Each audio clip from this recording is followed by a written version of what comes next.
June 24, 1944. Normandy, France. 05:47 hours. The hedgerow country lies wrapped in morning mist thick as wool. Oberstleutnant Heinrich Vogel stands in the cupola of his Panther tank, watching fog roll through the bocage like something alive. The air tastes of wet earth and diesel exhaust. Around him, stretched along 3 kilometers of narrow Norman lane, the entire 2nd Battalion of Panzer-Lehr Division sits hidden beneath camouflage netting and tree branches. 43 tanks, 27 half-tracks, 16 self-propelled guns, and over 800 men. They are invisible from the air, or so Vogel believes. The netting is German-made, designed specifically to defeat aerial reconnaissance. The trees overhead form a canopy that breaks up vehicle silhouettes. His men have been trained in camouflage discipline since their first day of service. No fires, no unnecessary movement, no reflection from glass or metal. They have done everything right. Vogel has been a panzer officer since Poland in 1939. He knows armor warfare the way a surgeon knows anatomy. He fought in France in 1940, when German tanks carved through Allied defenses in 6 weeks. He fought in Russia, survived 2 winters, earned his Knight's Cross at Kursk. He has seen what happens when armor is caught in the open by enemy aircraft. The screaming dive bombers, the rockets, the napalm, the absolute helplessness of being trapped in a steel coffin while death falls from the sky. That is why his battalion has moved only at night for the past week, why they hide during daylight hours, why every vehicle is tucked beneath cover before the sun rises. The mission is critical. Panzer-Lehr is one of Germany's elite armored divisions, equipped with the best tanks Germany can produce. Panthers with 75mm guns that can kill any Allied tank at 2,000 meters. Tigers with 88mm guns that are nearly invincible in direct combat. Vogel's battalion is tasked with moving from their assembly area near Villers-Bocage to strike the British flank near Caen, a counterattack designed to disrupt the Allied breakout from the Normandy beachhead. If successful, the attack could destabilize the entire invasion front. If they are discovered before reaching their attack position, the element of surprise is lost, and Allied air power will turn the narrow Norman roads into killing grounds.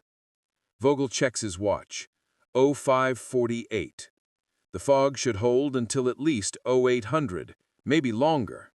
Weather reports indicate low clouds all day, perfect conditions for movement.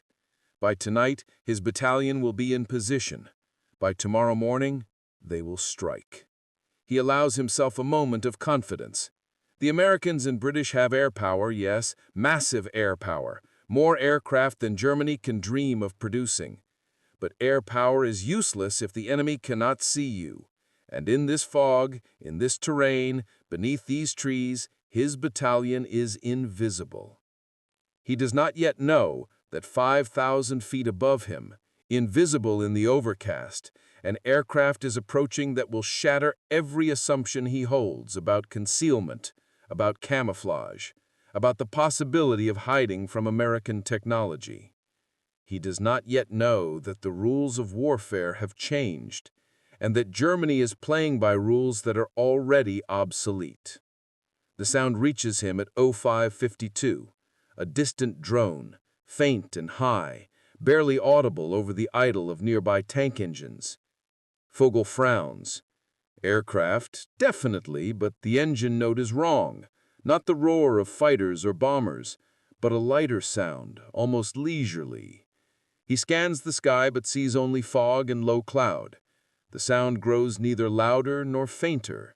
It is circling, somewhere up in the overcast, beyond visual range.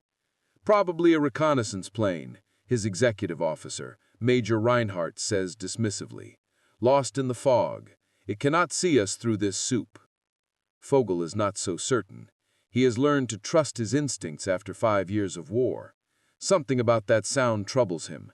It is too persistent, too methodical. But Reinhardt is right. Visual reconnaissance is impossible in these conditions. The cloud deck is at 800 meters. The fog extends to 200 meters. No pilot could possibly see the ground, let alone identify camouflaged vehicles. The sound continues for 11 minutes. Then it fades, heading northwest. Vogel listens until he can no longer hear it. Around him, the battalion remains still, waiting for orders to move. He thinks about that aircraft. A scout plane, almost certainly. American, judging from the engine note. Probably an L-4 Grasshopper or an L-5 Sentinel, tiny fabric-covered observation aircraft that the Americans use for artillery spotting. Useless for reconnaissance in weather like this, certainly no threat to an armored column. He dismisses it from his mind. There are more important concerns. He climbs down from the cupola, spreads his map on the Panther's engine deck, and reviews the route with Reinhardt. They will move at 2,000 hours, maintain radio silence, advance in company intervals. 14 kilometers to the attack position. They should arrive by 0200. Then 6 hours of rest, and at dawn, they strike. Everything is planned. Everything is ready. Everything depends on surprise. 23 minutes after the scout plane disappears, Vogel hears a new sound. This time, there is no mistaking it. The deep, heavy drone of many engines, big engines, bombers. He looks up, sees nothing but fog and cloud, but the sound is growing louder, coming from multiple directions. His stomach clenches. "Alarm!" he shouts. "Air raid! All crews to vehicles! Disperse if possible!" But there is nowhere to disperse. The road is narrow, hemmed by hedgerows and trees. Vehicles are parked nose to tail, tightly packed to maximize concealment, and the bombers are already overhead. He hears the whistle of falling bombs, that distinctive descending shriek that has haunted his nightmares since Russia. He throws himself under his Panther as the first explosions walk through the column. The earth heaves. Concussion hammers his chest. Soil and debris rain down. Vogel curls into a ball beneath 55 tons of armor and prays the Panther takes no direct hit. The bombing continues for 8 minutes, an eternity of noise and terror and the screaming of wounded men. When it finally stops, Vogel's ears are ringing so badly he can barely hear. He crawls out from under his tank, stands on shaking legs, and surveys the destruction. 3 tanks are burning. 2 half-tracks are overturned. A fuel truck has exploded, throwing burning gasoline across a 30-meter radius. Wounded men lie in the road, calling for medics. The camouflage netting is shredded and burning, and the fog is lifting, burned away by the fires, revealing the column to anyone above. How? Reinhardt staggers toward him, his face gray with shock. How did they know? They could not see us. It's impossible. Vogel has no answer, but before he can speak, the sound returns. The lighter sound, the scout plane, circling again above the clouds. And this time, Vogel understands. Somehow, impossibly, that tiny unarmed observation aircraft found them, pinpointed their position, guided bombers to a target the bombers themselves could never have seen. Which means the aircraft can see through fog, through clouds, through camouflage. Which means every assumption German doctrine makes about concealment is now worthless. The scout plane circles for another 6 minutes. Then, Vogel hears the sound he has been dreading. Fighters. The high, angry scream of thunderbolts diving through the overcast. They emerge from the cloud base at 400 meters, already firing, their 50 caliber guns stitching the column with tracers. Rockets ignite under their wings, streak down, explode among the vehicles. The P-47s make 3 passes, methodical and devastating, then climb back into the overcast and are gone. When the attack finally ends, 14 of Vogel's tanks are destroyed or immobilized. 23 other vehicles are burning. 72 men are dead, another 100 wounded. The battalion's combat effectiveness has been reduced by 40% in less than 30 minutes. And the counterattack, the critical strike that was supposed to destabilize the Allied invasion, is now impossible. The battalion cannot advance. It cannot even retreat effectively. It can only sit in the wreckage and wait for nightfall. Vogel stands in the road, surrounded by burning vehicles and wounded men, listening to that scout plane still circling overhead. A tiny aircraft, probably unarmed, almost certainly flown by a single pilot. An aircraft that by all logic should have been useless in these weather conditions. And yet, it is single-handedly destroyed an elite German armored battalion, not through its own weapons, but by serving as the eyes for a system of coordinated air power that Germany has no counter for. That is when Heinrich Vogel realizes that Germany has already lost the war. Not because German soldiers lack courage, not because German tanks are inferior. The Panther is still the best medium tank in the world, but because the Americans have built a system that integrates reconnaissance, communication, and firepower into a weapon that renders traditional military doctrine obsolete. And Germany, for all its technical prowess, has nothing that can compete with it. The scout plane circles one more time, then flies away to the northwest, its mission complete. Vogel watches it disappear into the clouds and feels something inside him break. Some last fragment of belief in German victory and technological superiority, in the possibility of winning this war through skill and determination alone. They have been exposed, completely, utterly exposed, and there is nowhere left to hide. To understand the magnitude of what happened to Vogel's battalion that June morning, one must understand the revolution in aerial reconnaissance that occurred between 1939 and 1944, and specifically, the American development of a capability that would render traditional camouflage and concealment virtually obsolete: airborne radar. When the war began in 1939, aerial reconnaissance was entirely visual. Pilots flew over enemy territory, looked down with their eyes at cameras, and reported what they saw. This method had obvious limitations. Weather, darkness, smoke, fog, camouflage, all could hide targets from visual observation. Night movements were safe. Overcast days provided protection. Camouflage netting actually worked. German doctrine, refined through years of development, emphasized concealment and movement under conditions of limited visibility. Panthers and Tigers moved at night, hid during the day, relied on natural cover and artificial camouflage to avoid detection. This doctrine had worked well in Poland and France, even in the early years of Russia. But by 1944, the doctrine had become dangerously obsolete, and German commanders did not fully understand why until they experienced it firsthand, as Vogel did. The revolution began with British development of airborne radar for night fighters in 1940. The technology was crude initially, heavy, short-ranged, capable only of detecting large objects like bombers. But it proved the concept. Radio waves could penetrate darkness and clouds to find targets that eyes could not see. The Americans, with their massive industrial capacity and technological sophistication, seized on this concept and expanded it in directions the British had not fully explored.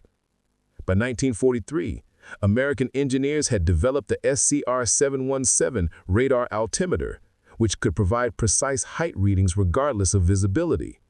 More significantly, they had developed mapping radar, systems that could create crude images of the ground below by measuring radar reflections. The SCR-729 radar, first deployed in early 1944, could detect large metal objects, like tanks and trucks, at ranges up to 5 miles, even through complete overcast. But the real breakthrough came with the integration of these radar systems into a coordinated reconnaissance and strike network that could find targets, communicate their positions, and guide strike aircraft to them with devastating precision. The Americans called this forward air control, and the scout planes that executed it, slow, vulnerable, seemingly insignificant aircraft like the L-4 Grasshopper and L-5 Sentinel, became the most dangerous aircraft in the European theater. Not because of what they could do themselves, but because of what they could enable. The L-4 Grasshopper was, by any conventional measure, a joke of a military aircraft. It was a militarized version of the Piper J-3 Cub, a civilian trainer.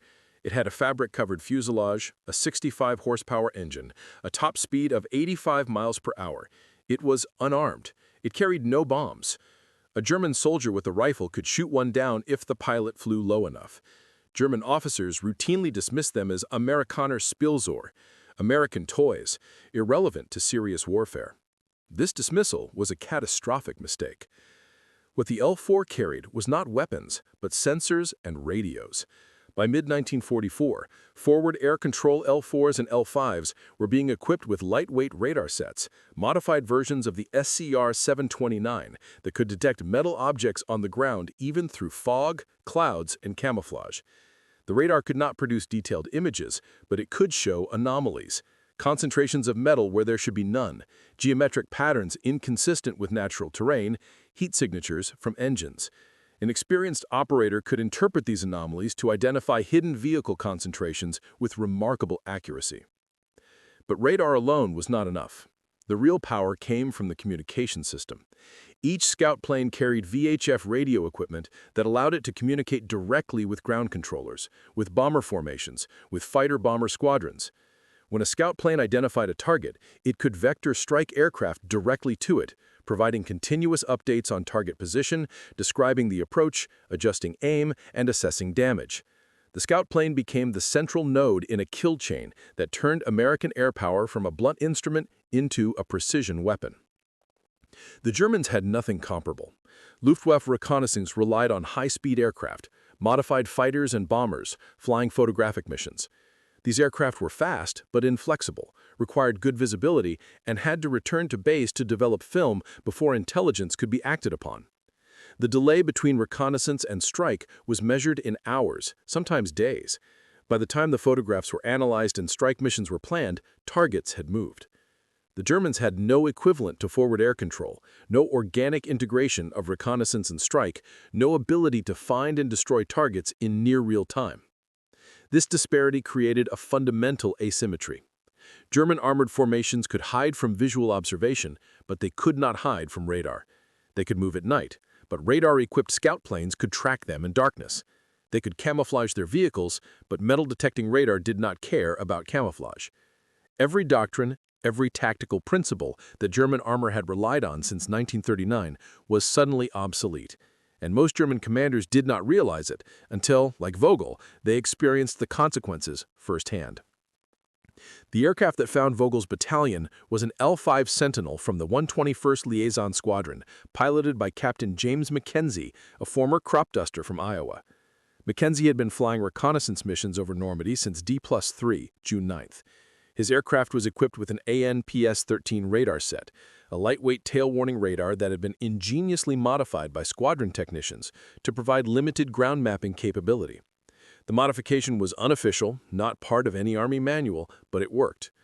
On the morning of June 24th, McKenzie had been tasked with searching for reported armor movements in the Villiers-Bocage sector. The weather was terrible, fog to 200 meters, solid overcast to 8,000 feet. A visual reconnaissance mission would have been useless, but McKenzie's radar could see what his eyes could not. Flying at 5,000 feet, above the overcast, McKenzie used his radar to scan the Bocage countryside. The radar display was primitive, a small oscilloscope screen showing green blips against a darker background. Most blips were clutter, churches, large buildings, farm equipment, but at 0549, McKenzie detected a pattern that made him key his radio immediately. A linear concentration of metal objects, 40-plus contacts, stretching along 3 kilometers of road. The size and distribution were unmistakable, an armored column. McKenzie marked the position on his map, then radioed the 9 Tactical Air Command controller. Possible armor concentration, grid 51389 strength battalion plus, stationary, concealed. Request strike mission. The controller acknowledged, consulted the strike board, and vectored a flight of B-26 Marauders that happened to be returning from an aborted mission with full bomb loads. ETA, 18 minutes. McKenzie circled, monitoring the target, confirming it had not moved. The Marauders arrived at 06108, invisible above the overcast, unable to see the ground. McKenzie talked them onto the target using his radar. Target is 200 meters west of my position, linear, north-south orientation, 3 kilometers long. Recommend bombing run from north to south, start drop on my mark. The bombers could not see McKenzie, they could not see the ground, but they could track McKenzie's position using radio directing finding, and they could follow his instructions with precision. McKenzie counted down. 5 seconds. 4, 3, 2, 1. Mark, mark, mark.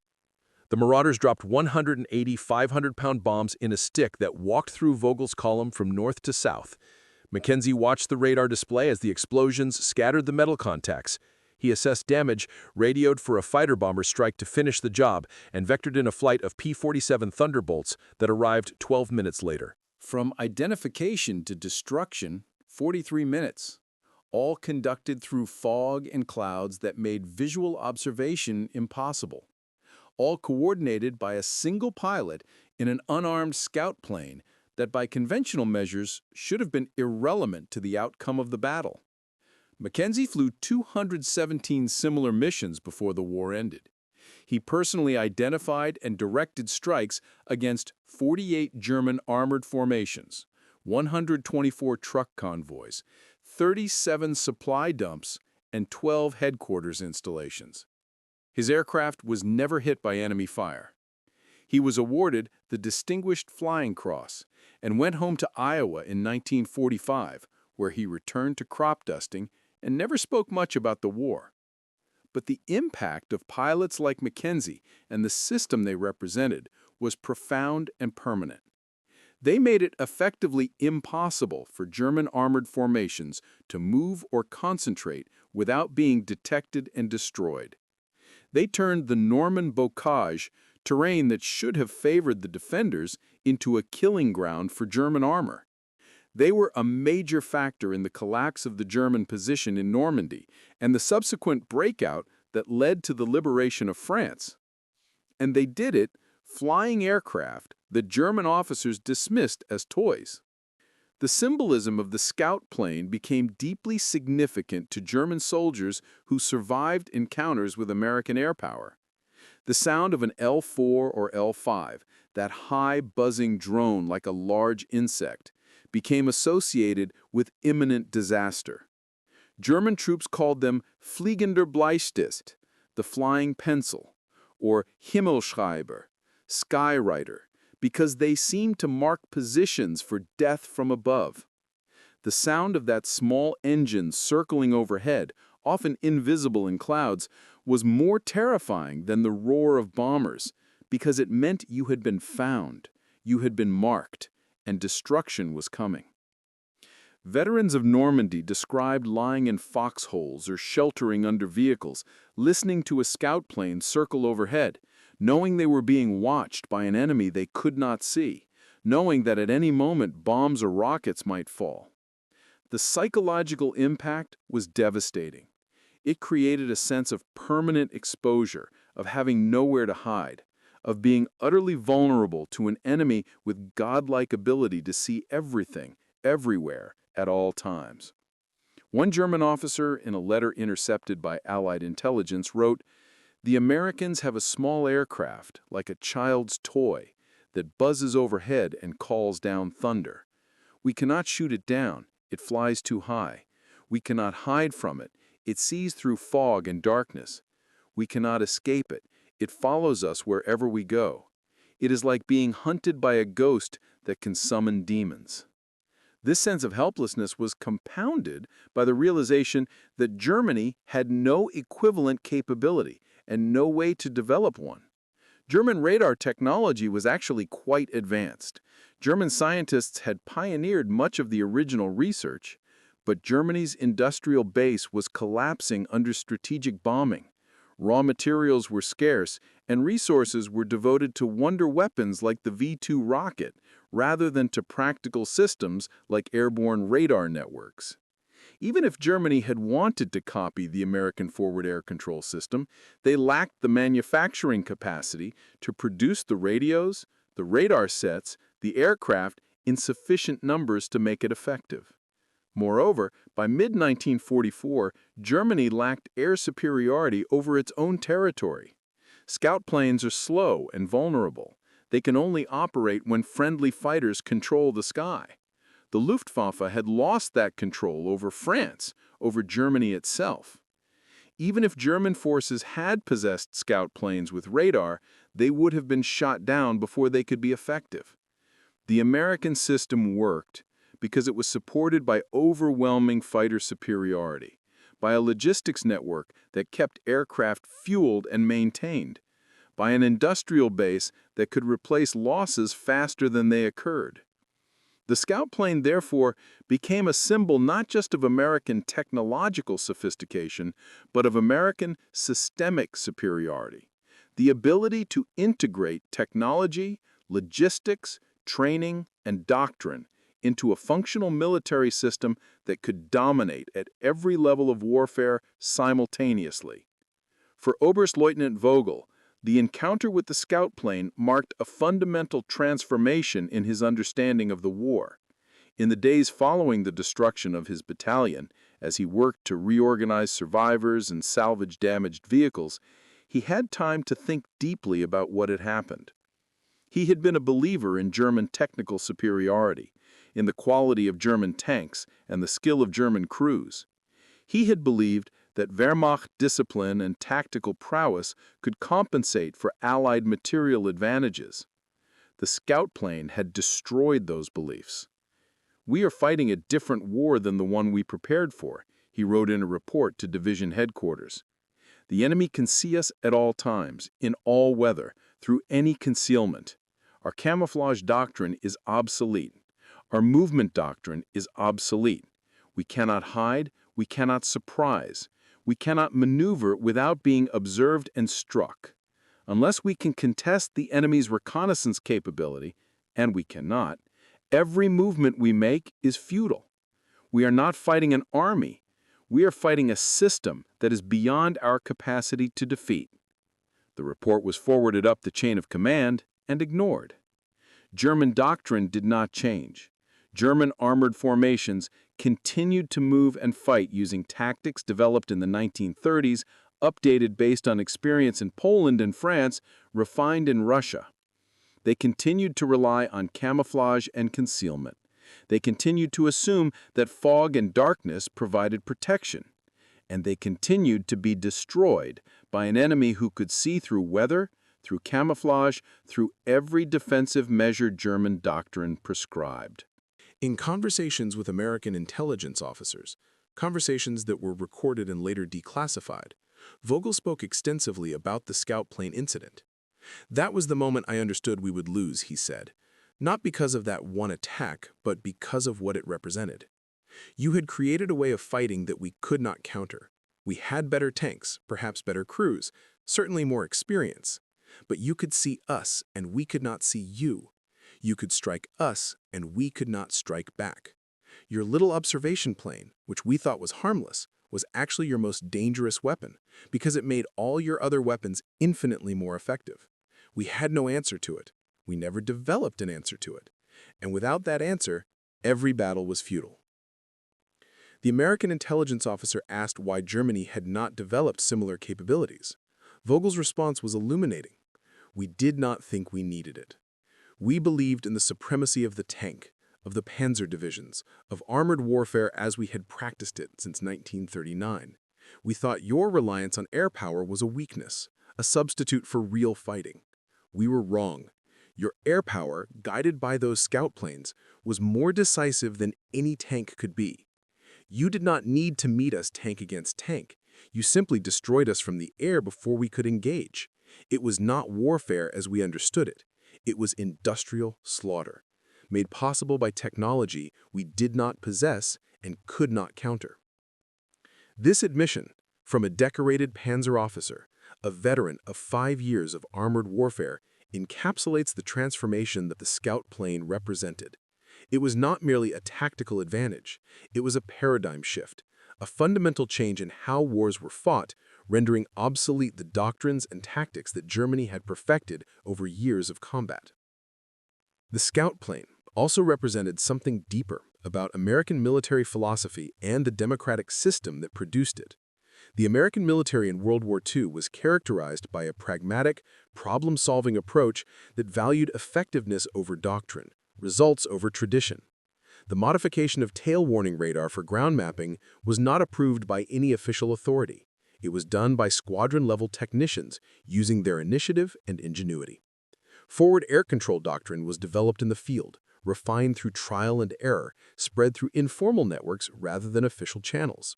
The American military encouraged this kind of bottom-up innovation, rewarded practical solutions, and rapidly disseminated successful techniques. German military culture, by contrast, was more hierarchical, more doctrinaire. Innovation required approval from higher headquarters. New tactics required formal doctrine. The initiative that characterized American forces, sergeants and lieutenants making tactical decisions, mechanics modifying equipment, pilots developing new procedures, was less common in German forces, where adherence to established doctrine was emphasized and deviation was discouraged. This difference in organizational culture was, in many ways, a reflection of the political systems that produced these militaries.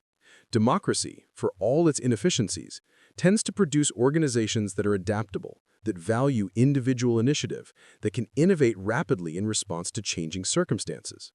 Authoritarian systems tend to produce organizations that are more rigid, more dependent on central direction, less capable of rapid adaptation. The scout plane, a civilian aircraft militarized, equipped with modified radar by squadron technicians, employed in a role not originally envisioned for it, flown by pilots who had been crop dusters and barnstormers months earlier, was in many ways a perfect symbol of democratic military power. It was improvised, practical, effective, and impossible to replicate in a system that required everything to be approved from above, everything to follow established doctrine, everything to conform to what had worked in the past. Heinrich Vogel was released from POW camps in 1947 and returned to Germany to find his country occupied, divided, and devastated. He worked as a mechanic, eventually opened a small garage in Bavaria. He never spoke publicly about his war service, but he gave several interviews to military historians in the 1970s and 1980s discussing panzer tactics and the Normandy campaign. In a 1981 interview, when he was 73 years old, the interviewer asked him to identify the most significant weapon the Allies possessed. What weapon had been most decisive in defeating Germany? Vogel thought for a long time before answering. Not the Sherman tank, we could destroy those easily. Not the strategic bombers, terrible yes, but we adapted. Not the atomic bomb, the war was already lost before you used it. The most decisive weapon was that little scout plane, the one we thought was harmless. The one that could see through fog and darkness and guide your bombers and fighters to us no matter where we hid. That plane destroyed the entire basis of armored warfare as we understood it. It made it impossible for us to concentrate forces, to achieve surprise, to maneuver. Every time we heard that sound, that small engine circling overhead, we knew we were dead men. We just didn't know if it would happen in 5 minutes or 50 minutes. He paused and added, "What frightened me most was not the plane itself, but what it represented. It meant that you could see everything, everywhere, all the time. It meant that you had created a system that was invulnerable to our strengths and exploited all our weaknesses. It meant that we were not just losing battles, we were fighting a war we could never win, because the fundamental conditions of warfare had changed and we did not have the industrial capacity or the organizational flexibility to adapt. That plane was a symbol of your superiority in every dimension that mattered: technology, logistics, organization, innovation. When I understood that, I understood that Germany's defeat was inevitable." Vogel died in 1989, just months before the Berlin Wall fell. He lived long enough to see Germany reunified under a democratic system, long enough to see former enemies become allies, long enough to see the world transformed by technologies that made even the radar-equipped scout planes of 1944 seem primitive. But he never forgot the sound of that L-5 circling overhead, invisible in the fog, marking his battalion for destruction. That sound, he said in his final interview, was the sound of the future. A future where technology, properly integrated and systematically applied, could overcome any advantage in courage or skill or experience. The legacy of the scout plane extends far beyond World War II. The principle it embodied, using relatively simple reconnaissance platforms to guide precision strikes, became the foundation of modern military doctrine. Today's militaries use drones, satellites, and sophisticated sensor networks to perform the same function that the L-4 and L-5 performed in 1944. find the enemy, track the enemy, guide weapons to the enemy. The technology has evolved beyond recognition, but the underlying concept remains.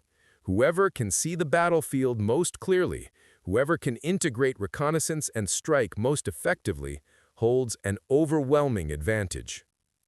The scout plane also demonstrated a truth about technological warfare that remains relevant. The most important weapon is often not the most powerful or the most sophisticated, but the one that makes other weapons more effective. The L-4 could not kill tanks, but it could guide bombers and fighters that could kill tanks with devastating efficiency. It was a force multiplier, turning American air power from a blunt instrument into a precision tool that could find and destroy targets regardless of weather, terrain, or enemy countermeasures. For German soldiers in Normandy, the scout plane became the symbol of their defeat, not because it was particularly fearsome in itself, but because it represented a system of warfare they could not match, a level of technological and organizational sophistication that Germany's collapsing industrial base and rigid military culture could not replicate.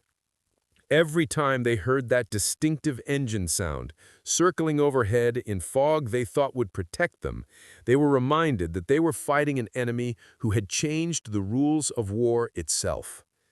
The Americans did not win in Normandy solely because of scout planes, of course.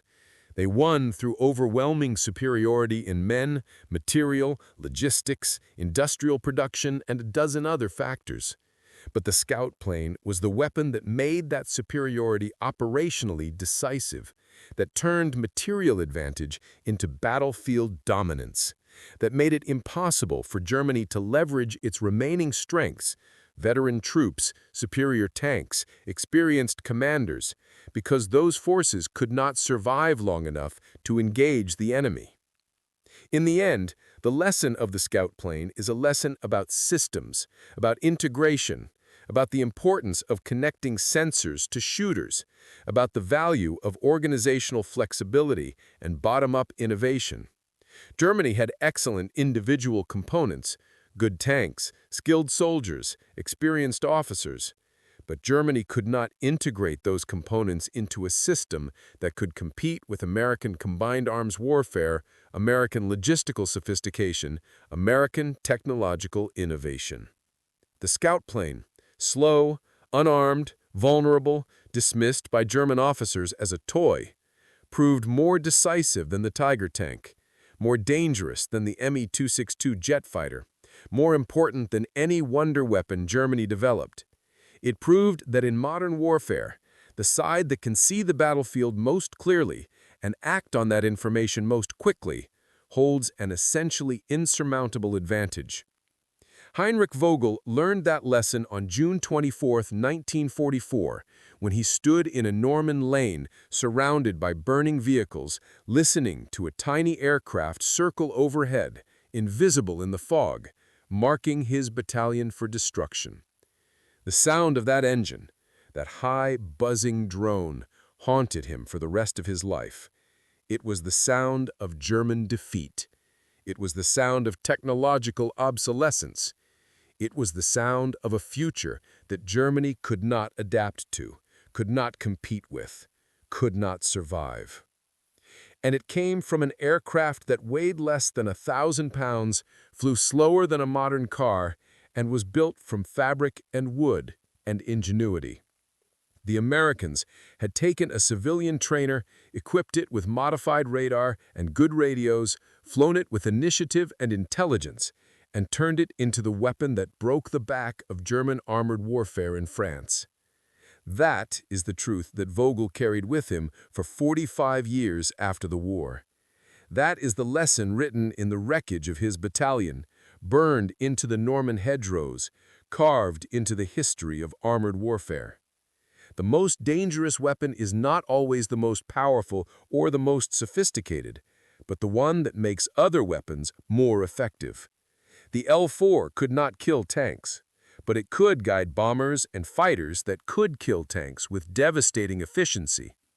It was a force multiplier, turning American air power from a blunt instrument into a precision tool that could find and destroy targets regardless of weather, terrain, or enemy countermeasures.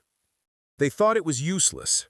They were catastrophically wrong, and by the time they realized their mistake, it was too late to do anything but stand in the ruins and listen to that sound circle overhead, marking position after position, battalion after battalion, for destruction that came with mechanical inevitability from a sky that offered no shelter and no escape.